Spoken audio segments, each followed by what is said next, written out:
హైడ్రా వెనక్కి తగ్గేదే లేదు. బుద్ధాభవన్లో తొలి హైడ్రా పోలీస్ స్టేషన్ ను ముఖ్యమంత్రి రేవంత్ రెడ్డి ప్రారంభం. హైడ్రా అంటే కొందరికి కడుపు మంట. సీఎం రేవంత్ రెడ్డి. బుద్ధాభవన్లో తొలి హైడ్రా పోలీస్ స్టేషన్ ను ముఖ్యమంత్రి రేవంత్ రెడ్డి ప్రారంభం. చెరువులను ఆక్రమించిన వారు ఎంత పెద్దవారైనా ఉపేక్షించేది లేదు. వర్షం వస్తే చెన్నై, ముంబై మహానగరాల పరిస్థితి ఏంటో చూస్తున్నాం. మన పూర్వీకులు ఇచ్చిన చెరువులను కాపాడుకోవాలి. సీఎం రేవంత్ రెడ్డి.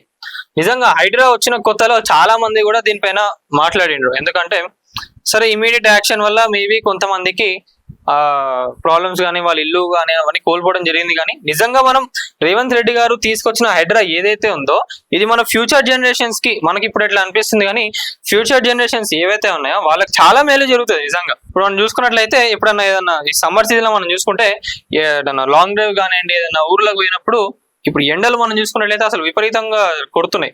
ఎండ దెబ్బలు దాకి చనిపోతున్నారు కూడా కొంతమంది. అప్పట్లో అయితే మంచిగా చెట్లు అవన్నీ ఉండి ఎక్కడైనా కూడా మనకు మంచిగా నీడ దొరుకుతుండే. ఇప్పుడు అట్లా ఏం లేదు.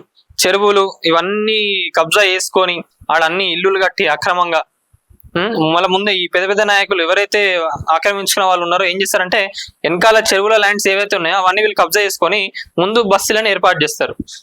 బస్సులను ఏర్పాటు చేసినప్పుడు వీళ్ళ దగ్గర రావాలంటే వీళ్ళందరిని పంపించాలి కదా. అక్కడ కొంచెం రాజకీయాలు చేసి ఇవన్నీ నడిపేయడం జరిగింది.